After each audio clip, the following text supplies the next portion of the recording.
नमस्कार, जोहार। न्यूज़ 11 भारत देख रहे हैं आप। आपके साथ मैं हूं अभिषेक भारती। जो कहूंगा सच कहूंगा और डंके की चोट पर कहूंगा।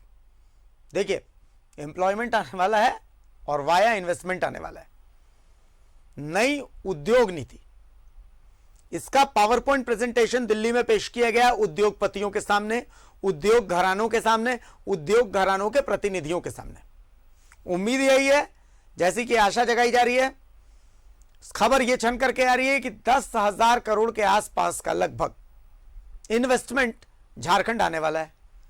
अब आप पूछेंगे कि भाई इन्वेस्टमेंट तो हमेशा से आते रहे, लेकिन देखिए इस बार उद्योगपति तारीफ कर रहे हैं और हम समझेंगे आज कि जो नई उद्योग नीति है, जो न्यू इंडस्ट्रियल पॉलिसी है, उसके मायने क्या है। हम समझेंगे कि दिल्ली से इन्वेस्टमेंट का जो खबरें आ रही है, उन खबरों के मायने हमारे आपके लिए क्या है। क्या सच में हमें रोजगार मिलेगा? आखिर इनके मायने क्या है, इन्हें हम समझने की कोशिश करेंगे वरिष्ठ अर्थशास्त्री की नजर से। तो बात होगी झारखंड की और डंके के चोट पर होगी।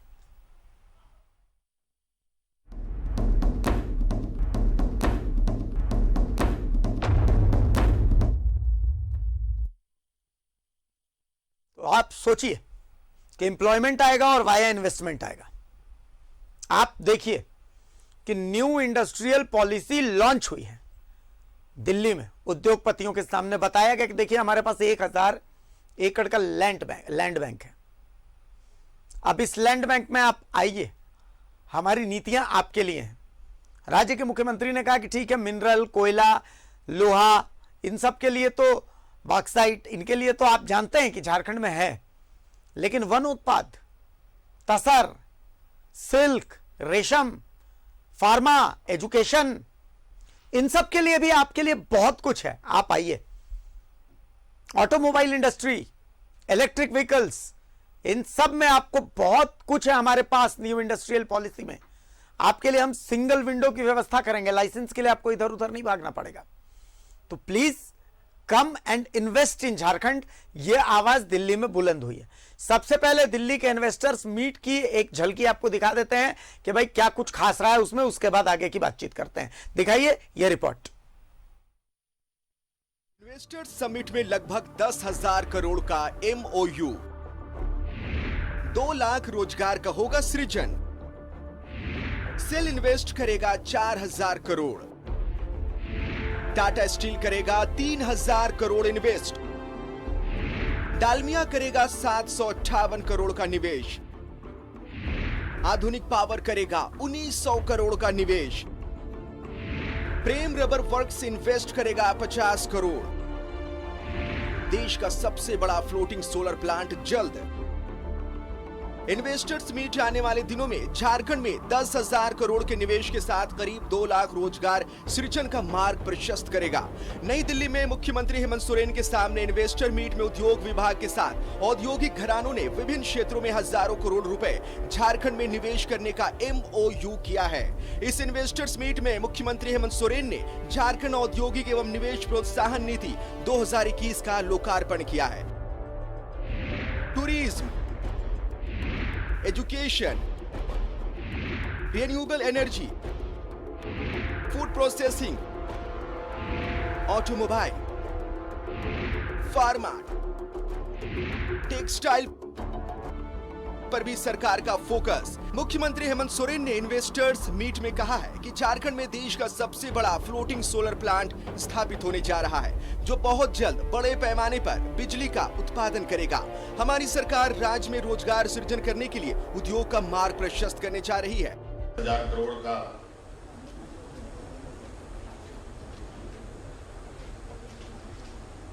MOU की बात है। लगभग 20,000 लोग उसमें एंगेज होंगे और लगभग 1 से 1.5 लाख लोग, इनडायरेक्ट लोग को रोजगार भी मिलेगा। ये हमारा लक्ष्य भी है। डायरेक्ट इनडायरेक्ट लोगों को रोजगार देना। और झारखंड प्रदेश में क्योंकि रोजगार को लेकर बड़े पैमाने पर पलायन भी होते रहे और इस संक्रमण काल में उस पलायन का जो दर्द था उसको हम लोगों ने महसूस किया। मुख्यमंत्री ने कहा कि राज्य के संसाधनों का उपयोग कर इसका लाभ लोगों को नहीं दे पाए हैं। हमारे पास जो खनिज संपदा का भंडार है उसके बारे में बताने की जरूरत नहीं है। हमारे राज्य में पर्यटन और शिक्षा क्षेत्र में भी संभावनाएं हैं। प्रसिद्ध नेतरहाट स्कूल हमारे राज्य में ही है, जिसकी गुणवत्तापूर्ण शिक्षा ने देश को सबसे ज्यादा IAS और IPS अधिकारी दिए हैं। इसके अतिरिक्त इंजीनियरिंग और मेडिकल के क्षेत्र में भी झारखंड का अच्छा प्रदर्शन रहा है। एक दस्तावेज नहीं है, ये सरकार का संकल्प है। मैं पुनः उस बात को दोहराता हूं और इस बार जो भी कार्य उद्योग के लिए किए जाएंगे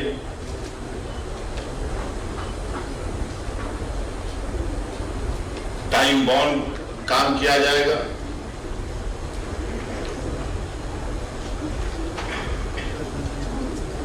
पूरे अकाउंटेबिलिटी के साथ, पूरे प्रॉमिस के साथ, और इसमें जो भी इन्वेस्टर्स आएंगे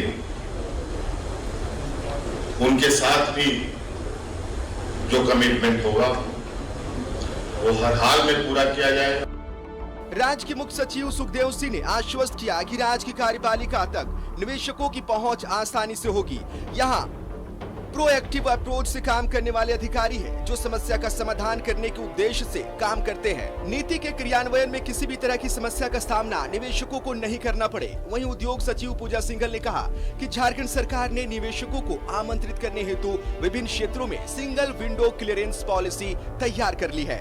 उन्होंने कहा कि उद्योग स्थापित करने के लिए सरकार के पास 1000 एकड़ जमीन का लैंड बैंक है। इन्वेस्टर्स मीट में JIIP और आज हम लोगों ने अपनी जो इंडस्ट्रियल पॉलिसी लॉन्च किया है, आज ये सौभाग्य है कि आज लॉन्च के ही दिन कई MOUs साइन भी हुए हैं और ये आज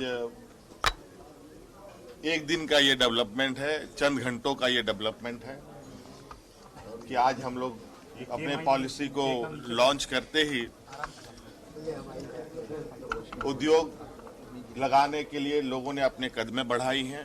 हम उनका स्वागत करते हैं और विश्वास दिलाते हैं कि वो हर सहयोग सरकार देगी और हम लोगों ने इस बार राज्य में उद्योग लगाने के लिए बड़े पैमाने पे उद्योग समूह को इंसेंटिव देने का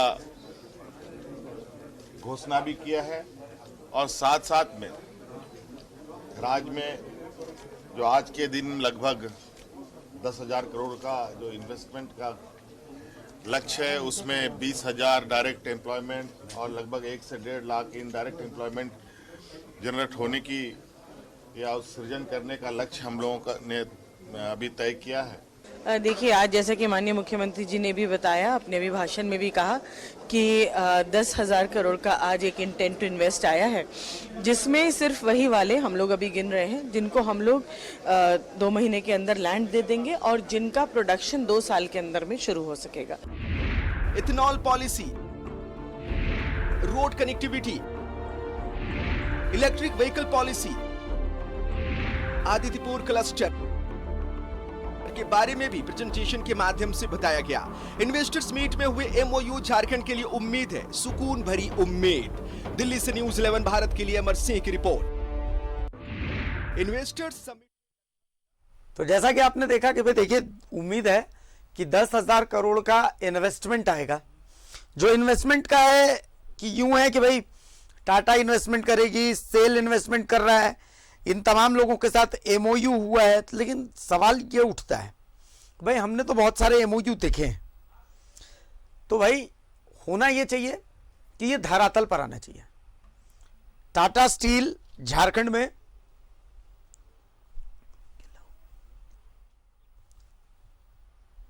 टाटा स्टील झारखंड में इन्वेस्टमेंट करेगा। उद्योग स्थापित करने के लिए सरकार 1,000 एकड़ का लैंड बैंक दे रही है। इसके अलावा solar park, auto hub, electronic निर्माण के हब के रूप में झारखंड को एक पहचान दिलाने की कोशिश है। उद्योग सचिव ने प्रेजेंटेशन के माध्यम से कहा है कि देखिए JIIP, ethanol policy, road connectivity, electric vehicle policy, Adityapur cluster, इन सब में क्या क्या है, उद्योगपतियों के लिए क्या है, ये हम बता रहे हैं। अब देखिए सबसे बड़ी चीज आप देखिए कि सेल ने कहा है कि वो 4000 करोड़ रुपए का इन्वेस्टमेंट करेगा। टाटा स्टील ने कहा है कि 3 साल में 3000 करोड़ रुपए कोयला और लौह अयस्क के खदान में और स्टील उत्पादन के क्षेत्र में वो इन्वेस्ट करेगा। सेल का कहना है कि वो 3 साल में 4000 करोड़ रुपए गुआ माइंस और एक पैलेट प्लांट के निर्माण के रूप में वो इन्वेस्ट करेगा। गुआ माइंस जो ऑलरेडी चल रही है और पैलेट प्लांट जो चल रहा है, ये सब वहां पर इन्वेस्टमेंट होंगे। डालमिया 758 करोड़ रुपए का निवेश करेगा। डालमिया भारत ग्रुप 758 करोड़ में क्या है कि नई सीमेंट यूनिट लगेगी, एक सोलर पावर प्लांट लगेगा, solid waste management PPP mode में होगा, यानी पब्लिक प्राइवेट पार्टनरशिप। आधुनिक पावर जो है उसने कहा है कि वो 1900 करोड़ रुपए का इन्वेस्टमेंट करेगा। आधुनिक power and natural resources Jharkhand में 1900 करोड़ रुपए के इन्वेस्टमेंट के लिए रेडी है। प्रेम रबर वर्क्स ये 50 करोड़ रुपए का इन्वेस्टमेंट करेगा। तो ये है। अब हम इसे समझने की कोशिश कर रहे हैं कि भाई इसके मायने क्या है। हम समझने की कोशिश कर रहे हैं कि भाई ये इन्वेस्टमेंट अगर आएगी तो क्या करना पड़ेगा सरकार को कि सारी चीजें धरातल पर उतरे। हम चाहते हैं कि इसका हश्र मोमेंटम झारखंड से ना हो। हम चाहते हैं कि भाई जो चीजें हो रही हैं इनका असर ऐसा नजर आए कि अगर कहा जा रहा है कि 2 लाख रोजगार का सृजन होगा तो वो 2 लाख रोजगार मिले। सारा काम टाइम बाउंड हो, ये नहीं कि अगले 25 साल में झारखंड को ये सब मिले ना, तो फिर इसका फायदा क्या होगा। तो कितनी जल्दी ये तमाम चीजें हमें मिल सकती हैं, बहुत सारी ऐसी चीजें हैं। इन तमाम चीजों को समझने की जरूरत है। और इसे समझाएगा कौन? इसे तो कोई अर्थशास्त्री ही समझा सकता है। इसे समझाएगा कौन? इसे तो कोई उद्योग जगत से जुड़ा आदमी ही समझा सकता है।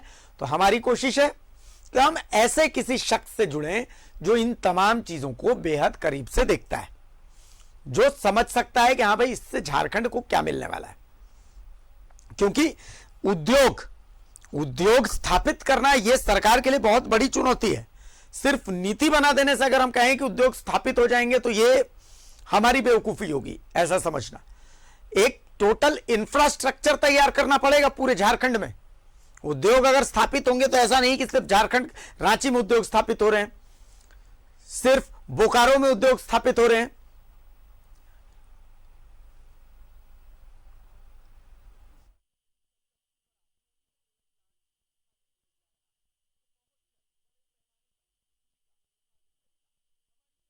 इन तमाम चीजों को समझने की जरूरत है। अब अगर उद्योग संथाल में स्थापित नहीं हो रहे तो फिर ऐसे उद्योग का कोई फायदा नहीं। अगर उद्योग कोयलांचल में स्थापित नहीं हो रहे तो कोई मतलब नहीं, कोल्हान में स्थापित नहीं हो रहे तो कोई मतलब नहीं, सिर्फ छोटा नागपुर में स्थापित नहीं हो रहे तो कोई मतलब नहीं। समझना यह है कि भाई देखिए झारखंड का चारों ओर से विकास होना चाहिए। आप पलामू से लेकर के, पलामू प्रमंडल से लेकर के, दक्षिणी छोटा नागपुर से लेकर के, आपको उत्तरी छोटा नागपुर या यूं कहें कोल्हान से लेकर के, आपको कोयलांचल से लेकर के संथाल तक, इन तमाम प्रमंडलों में, इन तमाम जगहों पर विकास पहुंचनी चाहिए। तभी आपके ये जो उद्योग नीति है ये सार्थक होगी, ये तमाम MOU सार्थक होंगे। हम आपको पॉइंट्स के हिसाब से समझाने की कोशिश कर रहे हैं कि भाई इसमें हुआ क्या है। तो इसे समझना होगा आपको।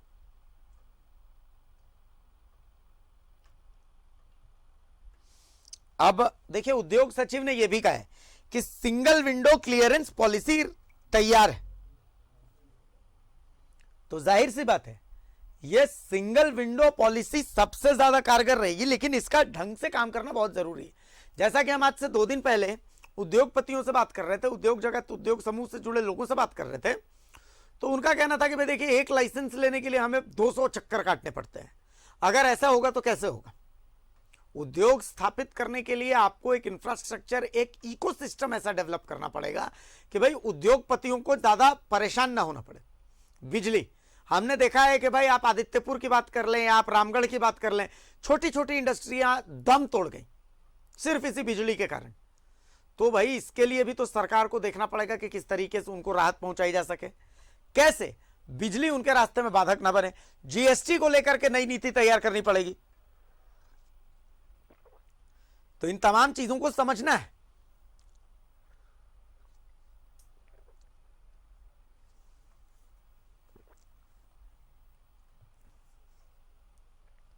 इसे समझना बेहद जरूरी है। देखिए, उद्योग सचिव ने जो कहा है उसे बेहद करीब से आपको समझना पड़ेगा। उद्योग सचिव पूजा सिंघल ने कहा है कि झारखंड सरकार ने निवेशकों को आमंत्रित करने के लिए अलग अलग क्षेत्रों में सिंगल विंडो क्लियरेंस पॉलिसी तैयार कर ली है। उन्होंने कहा है कि उद्योग स्थापित करने के लिए सरकार के पास 1000 एकड़ जमीन का लैंड बैंक है। उन्होंने निवेशकों को झारखंड में क्यों निवेश करें से संबंधित अलग अलग डायमेंशंस में उन्होंने लाइट फोकस किया, जैसे JIIP, ethanol policy, road connectivity, electric vehicle policy, Adityapur cluster, इन सब के बारे में बाकायदा प्रेजेंटेशन के माध्यम से बताया गया है। उन्होंने कहा कि झारखंड को solar park, auto hub, electronic निर्माण का हब बनाने के लिए सरकार सभी निवेशकों को आमंत्रित कर रही है। अब इस मौके पर आप समझिए कि दिल्ली में मौजूद कौन कौन थे। तो विकास आयुक्त अरुण कुमार सिंह मौजूद थे, अपर मुख्य सचिव एल ख्यांगते मौजूद थे, मुख्यमंत्री के प्रधान सचिव राजीव अरुण एक्का मौजूद थे, रेसिडेंशियल आयुक्त मस्तराम मीणा मौजूद थे, सचिव अविनाश कुमार, मुख्यमंत्री के सचिव विनय चौबे, उद्योग के डायरेक्टर जितेंद्र कुमार सिंह और बहुत सारे उद्योगपति और उद्योग घरानों के प्रतिनिधि मौजूद थे। तो ये मजमून है।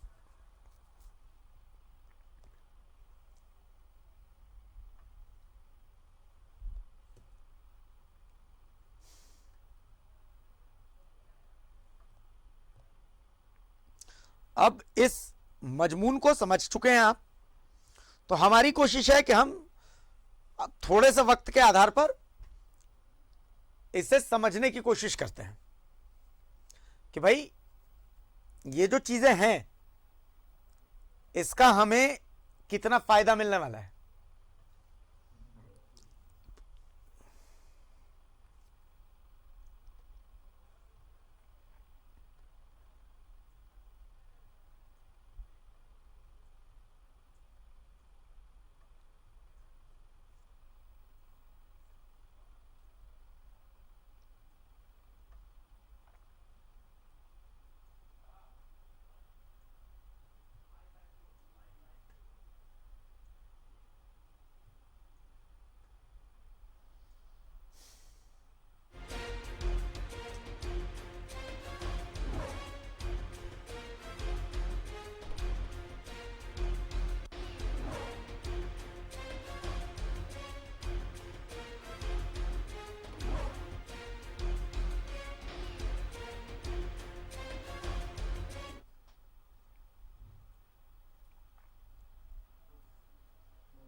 सरकार की कोशिश है जो आप अपने टीवी स्क्रीन पर देख रहे हैं।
और झारखंड सरकार के बीच समझौता हुआ है, सेल और झारखंड सरकार के बीच समझौता हुआ है, आधुनिक पावर और सरकार के बीच समझौता हुआ है।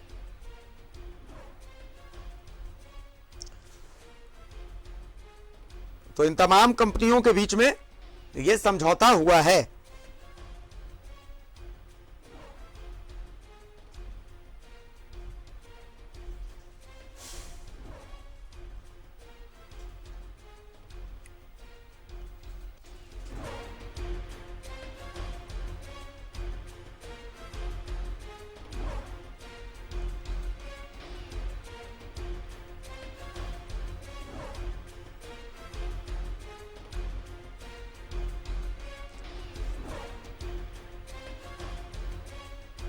और कुछ तकनीकी खामी के कारण हम हमारे मेहमानों से नहीं जुड़ पा रहे थे, लेकिन अब हमारे साथ हरीश्वर दयाल साहब, वरिष्ठ अर्थशास्त्री हैं। बहुत स्वागत करता हूं मैं उनका, वो हमारे साथ जुड़ चुके हैं। मैं स्वागत करूंगा हरीश्वर साहब आपका। हरीश्वर साहब देखिए, माफी चाहूंगा कि थोड़ी तकनीकी खामी के कारण आपको भी परेशान होना पड़ा और शायद दर्शक भी बहुत देर तक चूंकि आपसे जुड़ नहीं पाए, तो इस कारण से हम बहुत ज्यादा इसको समझा नहीं पाए, लेकिन अब समझने की सर हम कोशिश कर रहे हैं। देखिए, दिल्ली में झारखंड सरकार का दावा है कि 10,000 करोड़ का निवेश आएगा, 2 लाख रोजगार भी आएगा। टाटा स्टील बोल रही है कि मैं 3,000 करोड़, सेल बोल रहा है मैं 4,000 करोड़, आधुनिक स्टील बोल रही है मैं 1,900 करोड़, एमओयू हो चुका है। लेकिन सर मैं मतलब एक वरिष्ठ अर्थशास्त्री से यह समझने की कोशिश करना चाहता हूं, झारखंड की जनता भी यही समझना चाहती है कि आम लोगों के लिए क्या है, क्योंकि जब तक कुछ टाइम बाउंड नहीं होगा, सारी चीजें तब अच्छी लगेंगी जब सब कुछ टाइम बाउंड हो। झारखंड सरकार को क्या करना चाहिए, सबसे जरूरी क्या है कि इसका फायदा लोगों को मिले, झारखंड की जनता को मिले। क्योंकि उद्योग स्थापित हो तो छोटा नागपुर में भी हो, संताल में भी हो, कोयलांचल में भी हो, पलामू में भी हो, तभी इसका संपूर्ण फायदा झारखंड की जनता को मिल पाएगा। हरीश्वर साहब। हाँ, मुझे लग रहा है कि जिस तरह की स्थिति बनी है उस हिसाब से पूरे झारखंड में हर एक प्रदेश को फायदा होगा इसका। अच्छा। और यह निवेश आप जैसे टाइम बाउंड कर रहे हैं तो ये लंबे समय तक फायदा होगा, लेकिन फायदा होना जल्द ही शुरू हो जाएगा। जैसे ही निवेश शुरू होगा तो उसी समय से रोजगार बढ़ना शुरू हो जाता है, आय बढ़ना शुरू हो जाता है और इसका एक मल्टीप्लायर इफेक्ट होता है। तो आप देखिएगा कि जैसे ही निवेश शुरू हुआ उस समय में कुछ रोजगार मिलेगा, जो उद्योग को स्थापित करने में रोजगार होगा, उससे संबंधित अन्य उद्योगों में रोजगार का सृजन होगा, तो वहां से सृजन होना शुरू होगा। और जब तक आपका प्रोडक्शन वगैरह शुरू होगा तो उस समय में और ज्यादा रोजगार का सृजन होगा और आय का सृजन होगा, और ये लंबे समय तक चलता है मल्टीप्लायर इफेक्ट के कारण।